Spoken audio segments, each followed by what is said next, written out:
अब आपको एक रिपोर्ट के जरिए बताते हैं कि कैसे पाकिस्तान को भारत के मजबूत एयर डिफेंस सिस्टम ने हर मोर्चे पर मात दी है और एक भी नापाक कोशिश कामयाब नहीं होने दिया है। आपको ये रिपोर्ट दिखाते हैं। कौशल दिखलाया चालों में, उड़ गया भयानक भालों में, फिर भी गया वह ढालों में, सरपट दौड़ा करवालों में।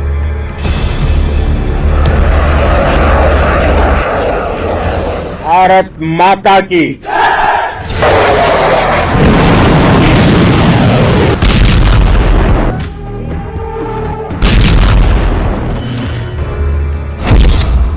देसी सिस्टम ने निकाला पाकिस्तान का दम।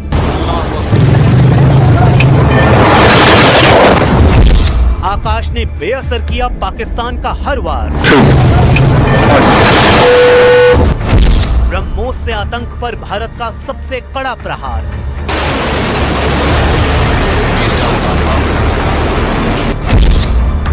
पिकोरा ने हवा में ही नाकाम किए नापाक मंसूबे।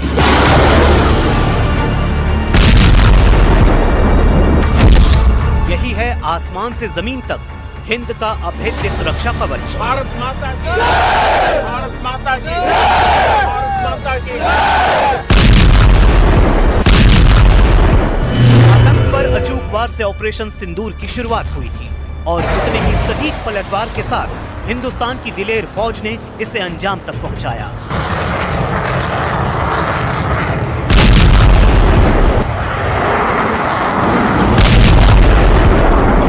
आपने वो किया जो अभूतपूर्व है, अकल्पनीय है, अद्भुत है। आरंभ से अंजाम तक के इस हैरत अंगेज सफर में हर पल भारत की ढाल बने वो बेमिसाल हथियार जिनकी काट न पाकिस्तान और न ही पाकिस्तान को दोस्तों से मिले हथियार निकाल पाए। प्लानिंग से लेकर एग्जीक्यूशन और फिर डिप्लोमेटिक मोर्चे पर पड़ोसी मुल्क की घेराबंदी। हर बार भारत पाकिस्तान पर भारी पड़ा क्योंकि मुल्क की हिफाजत का जिम्मा सबसे मजबूत डिफेंस सिस्टम के पास था, जिसने पहले दिन से ही मैदान में दुश्मन के छक्के छुड़ा दिए।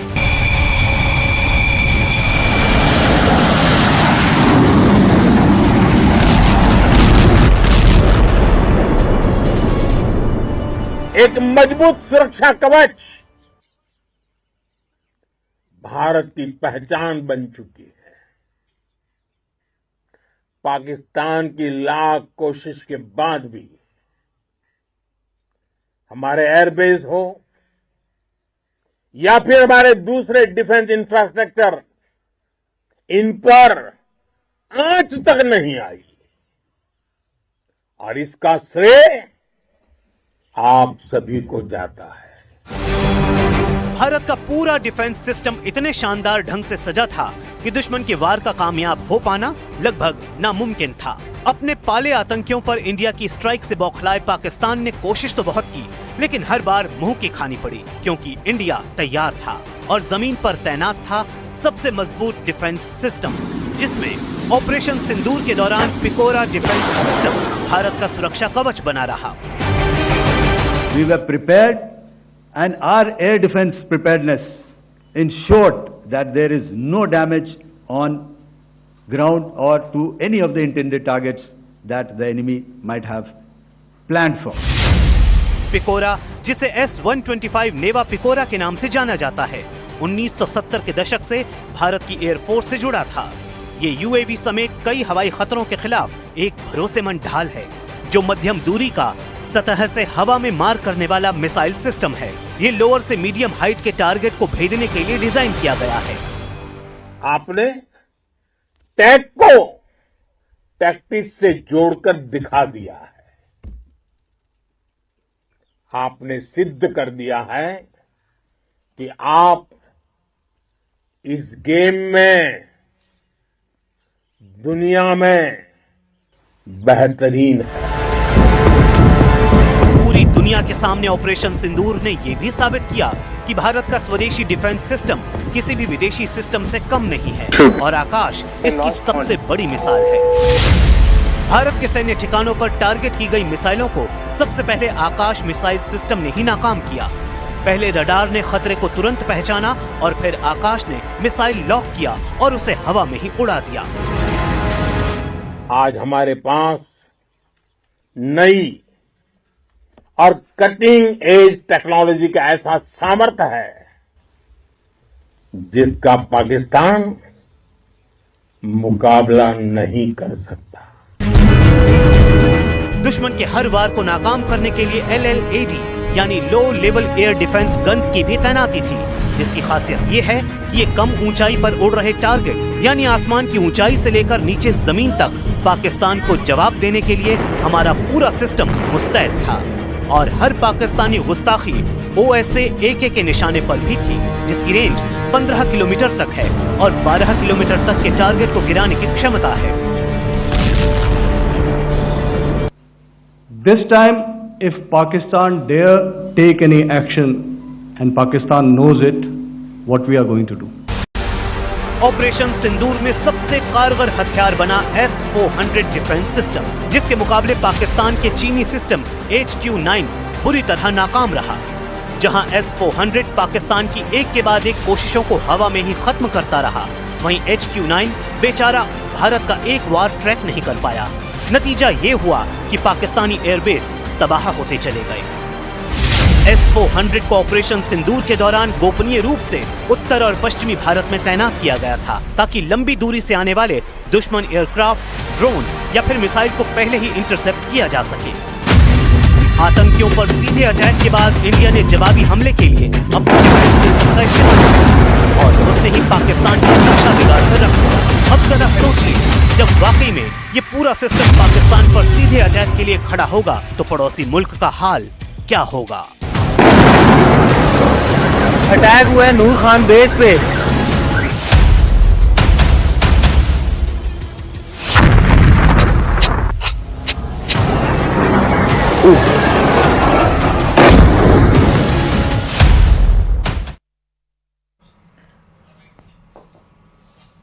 रक्षा मंत्री राजनाथ सिंह ने भुज एयरफोर्स स्टेशन पर वायुवीरों से मुलाकात कर उनका हौसला बढ़ाया है।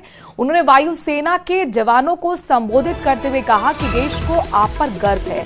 इस दौरान उन्होंने ऑपरेशन सिंदूर की सफलता का जिक्र किया, एयर वॉरियर्स की तारीफ की और उन्हें राष्ट्र की सेवा का सच्चा प्रतीक बताया। उन्होंने कहा कि नया भारत अब चुप नहीं रहता बल्कि मुंह तोड़ जवाब देता है। आतंकवाद के खिलाफ अब ये लड़ाई केवल सुरक्षा तक सीमित नहीं बल्कि राष्ट्रीय रक्षा नीति का हिस्सा है। रक्षा मंत्री ने भगवान श्री राम का जिक्र करते हुए कहा कि जैसे उन्होंने राक्षसों से धरती मुक्त करने का प्रण लिया था, वैसे ही हम आतंकवाद को जड़ से खत्म करने का संकल्प लेकर आगे बढ़ रहे हैं। देश में ही नहीं बल्कि दुनिया के दूसरे देशों में भी हो रही है। आपके इस ऑपरेशन में न केवल दुश्मनों को डोमिनेट किया है आपने, बल्कि उन्हें डेसिमेट करने में भी कामयाबी हासिल की है। आतंकवाद के खिलाफ चलाए गए इस अभियान को नेतृत्व हमारी एयरफोर्स ने ही किया और हमारी एयरफोर्स एक ऐसी स्काई फोर्स है जिसने अपने शौर्य, पराक्रम और प्रताप से आसमान की नई और बुलंद ऊंचाई। ब्रह्मोस मिसाइल की ताकत को तो पाकिस्तान ने खुद स्वीकार कर लिया है। हमारे देश में एक कहावत काफी पुरानी है और वह है दिन में तारे दिखना।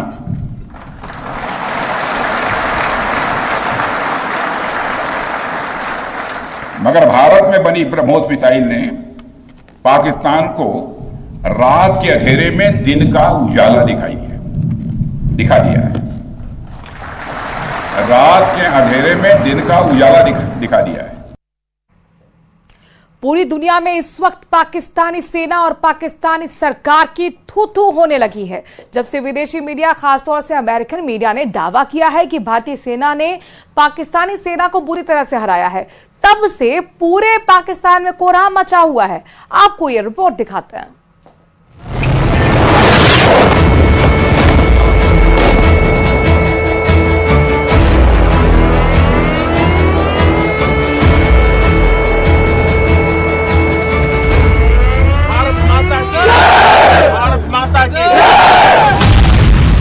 रौंद डाला पाकिस्तान, अमेरिकी एक्सपर्ट की गवाही। 7 से 10 मई के बीच पाकिस्तानी आतंकियों और उनको बचाने में जुटी पाकिस्तानी सेना पर जिस तरह से भारतीय सेना ने हमला किया है, उसने पूरी दुनिया को हैरान कर दिया है। अमेरिका के पूर्व पेंटागन अधिकारी और अमेरिकी एंटरप्राइज इंस्टीट्यूट के वरिष्ठ फेलो माइकल रूबिन ने ऑपरेशन सिंदूर को भारतीय सेना का बेहद शानदार ऑपरेशन बताया है। हैरानी की बात तो यह है कि पाकिस्तान पर भारत की प्रचंड जीत की ये खबरें अमेरिका के अखबार न्यूयॉर्क टाइम्स और वॉशिंगटन पोस्ट में छापी गई हैं, जिसके बाद से पाकिस्तानी सरकार और पाकिस्तानी सेना दोनों की बोलती बंद हो गई है। भारत शुरू से ही कह रहा है कि उसने पाकिस्तान के 11 एयरबेस को उड़ा दिया है।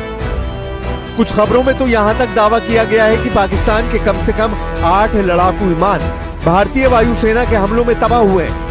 लेकिन उसके बावजूद भिखारी नंबर 1 बन चुका पाकिस्तान पाकिस्तानियों को यही समझाने और दिखाने में जुटा है कि पाकिस्तान 4 दिन की जंग में जीत गया है, जबकि पूरी दुनिया में पाकिस्तानी सेना की बुरी तरह से भद्द पिट चुकी है। अमेरिका के पूर्व पेंटागन अधिकारी माइकल रूबिन ने तो साफ कह दिया है कि पाकिस्तानी सेना भारतीय सेना के सामने टिक ही नहीं पाई। पाकिस्तानी सेना दुम दबाकर एक कुत्ते की तरह जंग के मैदान से भाग गई। हम आपको दिखाने जा रहे हैं कि 4 दिन में पाकिस्तानी वायुसेना की कब्र कैसे बनी है और ऑपरेशन सिंदूर का अगला टारगेट क्या है। अमेरिकी मीडिया का दावा, बुरी तरह से हारा पाकिस्तान। भारत द्वारा चलाए गए ऑपरेशन सिंदूर के दौरान भारत और पाकिस्तान के बीच 4 दिनों तक जंग हुई। इस दौरान भारतीय वायुसेना के सटीक मिसाइल, ड्रोन और बम हमलों से पाकिस्तान के 11 लड़ाकू हवाई अड्डे तबाह हो गए। भारतीय सेना के सटीक और घातक हमलों के बाद पूरा पाकिस्तान घुटनों पर आ गया और सीज फायर के लिए अमेरिका के पैरों में गिर पड़ा। अब हम आपको बताते हैं कि सिर्फ 4 दिन की जंग के बाद ही पाकिस्तान सीज फायर के लिए बुरी तरह से क्यों गिड़गिड़ाने लगा। अमेरिकी अखबार न्यूयॉर्क टाइम्स ने कहा है कि भारत ने पाकिस्तान के सैन्य ठिकानों और एयरबेस को निशाना बनाने में साफ बढ़त हासिल की है। भारतीय सेना के अलावा अब अमेरिका के टॉप मीडिया संस्थान भी पाकिस्तानी सेना की तबाही की पोल खोल रहे हैं। अमेरिका की न्यूयॉर्क टाइम्स ने हाई क्वालिटी सैटेलाइट तस्वीरों को भी साझा किया है, जो मैक्सन टेक्नोलॉजी द्वारा खींची गई सैटेलाइट तस्वीरें हैं, जिसमें एयरबेस की पुरानी और हमले के बाद की तस्वीरों को दिखाया गया है। अमेरिका के न्यूयॉर्क टाइम्स ने इन्हीं सैटेलाइट तस्वीरों के आधार पर दावा किया है कि भारत के हमले काफी प्रभावी थे और बेहतर लक्षित थे। भारत द्वारा किए गए मिसाइल हमलों में पाकिस्तान के कई एयरबेस को साफ तौर पर काफी नुकसान पहुंचा है। सैटेलाइट तस्वीरों से साफ पता चलता है कि भले ही दोनों पक्ष एक दूसरे पर गंभीर नुकसान पहुंचाने का दावा कर रहे हैं, लेकिन असल में भारत ने पाकिस्तान को काफी नुकसान पहुंचाया है। इस रिपोर्ट में कहा गया है कि दोनों देशों में मॉडर्न डे वॉरफेयर और सटीक हथियारों के दौर में रणनीतिक रूप से हमलों को अंजाम दिया, लेकिन भारत ने इस लड़ाई में पाकिस्तान की एयरफोर्स के एयरबेस को निशाना बनाया, जिसमें पाकिस्तान के कई एयरबेस बर्बाद हो चुके हैं। अमेरिका के पूर्व पेंटागन अधिकारी और अमेरिकी एंटरप्राइज इंस्टीट्यूट के वरिष्ठ फेलो माइकल रूबिन ने ऑपरेशन सिंदूर के दौरान भारत की सैन्य और कूटनीतिक जीत की जमकर तारीफ की है और पाकिस्तान को इस जंग में हारा हुआ करार दिया है। रूबिन के मुताबिक भारत की कार्रवाई से पाकिस्तान न सिर्फ अंतर्राष्ट्रीय स्तर पर एक्सपोज हुआ है, बल्कि अब पूरी दुनिया की नजरें उसके आतंकवादी नेटवर्क पर हैं। अमेरिका के पूर्व पेंटागन अधिकारी और अमेरिकी एंटरप्राइज इंस्टीट्यूट के वरिष्ठ फेलो माइकल रूबिन ने पाकिस्तानी सेना की हार की तुलना उस कुत्ते से की है जो मुकाबले के वक्त दुम दबाकर भाग जाता है। Pakistan went running to try to achieve a ceasefire, like a scared dog with its tail between its legs. And the fact of the matter is, there is absolutely no spin that the Pakistani military can put on what occurred to shield themselves from the full reality of the fact that they not only lost, but they lost very, very badly. The question now, however, is what Pakistan will do next. clearly there's a problem within the Pakistani military, both because it's a cancer on Pakistani society and because as a military, it's incompetent. And so is Asim Munir going to keep his job? Is the ego of Pakistani generals going to trump the future strength and well-being of all of Pakistani society? Basically, Pakistan needs to clean house, but it's an open question whether they are too far gone to do that. अमेरिकी media की report में कहा गया है कि भारत को पाकिस्तान के सैन्य ठिकानों और हवाई क्षेत्रों को निशाना बनाने में स्पष्ट बढ़त मिली है, क्योंकि लड़ाई का दूसरा चरण एक दूसरे की डिफेंस क्षमताओं पर हमलों में बदल गया। भारत के रक्षा अधिकारियों ने कहा कि उन्होंने पाकिस्तान के बंदरगाह शहर कराची से 100 मील से भी कम दूरी पर स्थित बोलारी एयरबेस पर एक विमान हैंगर पर सटीक हमला किया है, जिससे वो पूरी तरह से तबाह हो गया। अमेरिका के जाने माने वॉशिंगटन पोस्ट ने यह खबर छापी है और दावा किया है 1971 के बाद पाकिस्तान पर सबसे बड़ा हवाई हमला।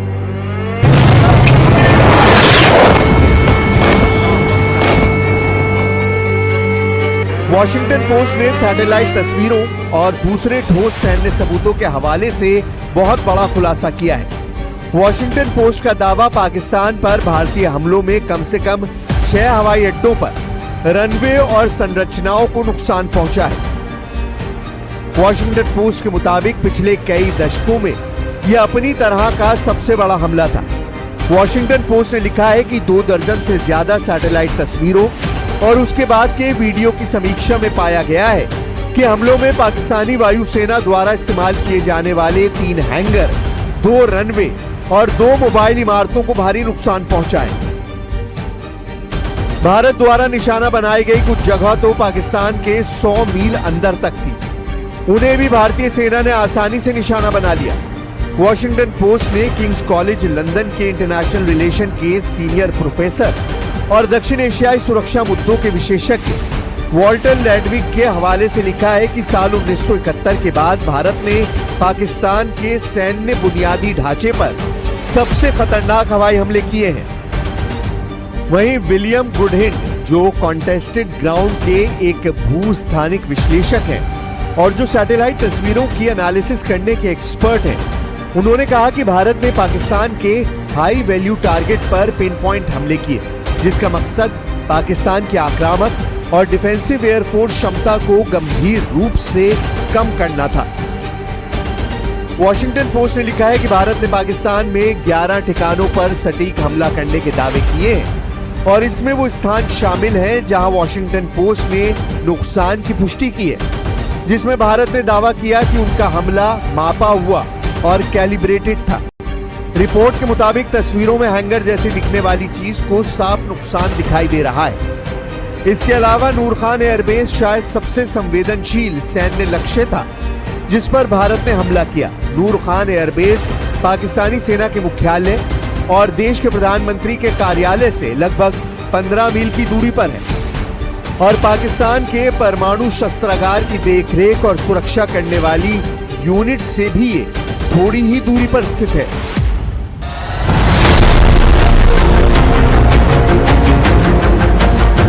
अब ऐसे हालात में अगर पाकिस्तान के पीएम शहबाज शरीफ और पाकिस्तानी सेना के प्रमुख आसिम मुनीर जीत के दावे करें तो आप अंदाजा लगा सकते हैं कि पाकिस्तान कितना बड़ा ढीठ है, जो पिटने के बाद भी जीत के दावे कर रहा है। कुल मिलाकर भारत ने ऑपरेशन सिंदूर से पाकिस्तानी सेना को उसकी औकात दिखा दी है। भारत ने पाकिस्तान की हैसियत बांग्लादेश जैसे देशों के बराबर कर दी है, जो भारत के सामने हर जंग में बुरी तरह से हारेंगे।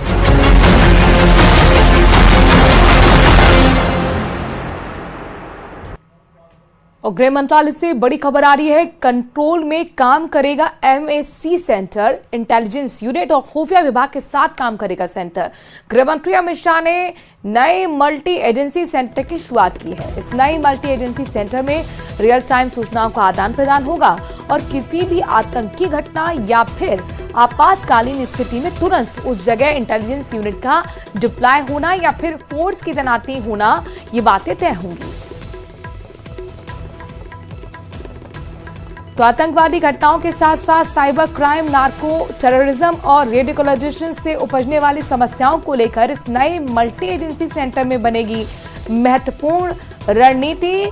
गृह मंत्रालय के कंट्रोल में मैक्स सेंटर काम करेगा। अब इससे क्या होगा जरा ये समझ लीजिए। इंटेलिजेंस यूनिट और खुफिया विभाग के साथ मिलकर ये सेंटर काम करेगा।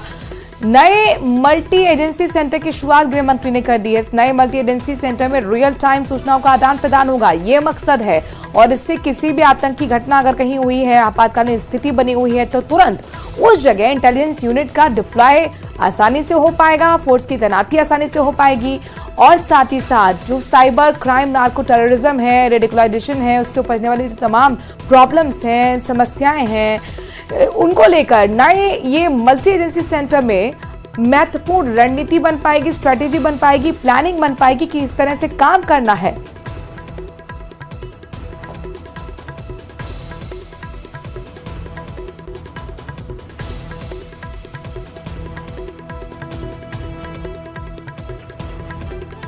तो गृह मंत्रालय से जुड़ी बड़ी खबर आपको बता रहे हैं। गृह मंत्रालय के कंट्रोल में मैक्स सेंटर काम करेगा। अब इसका उद्देश्य क्या है, काम कैसे करेगा, ये भी जान लीजिए। गृह मंत्री ने आज इसकी शुरुआत कर दी है। इंटेलिजेंस यूनिट और खुफिया जो विभाग होते हैं, उनके साथ मिलकर यह सेंटर काम करने वाला है।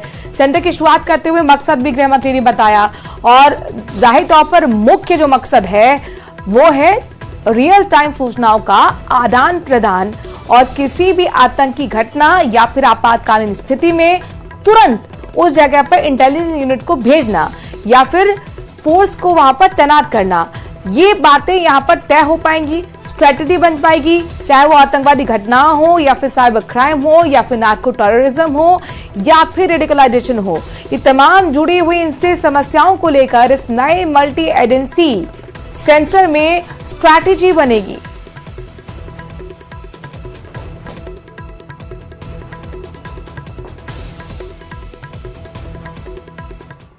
और इसी के साथ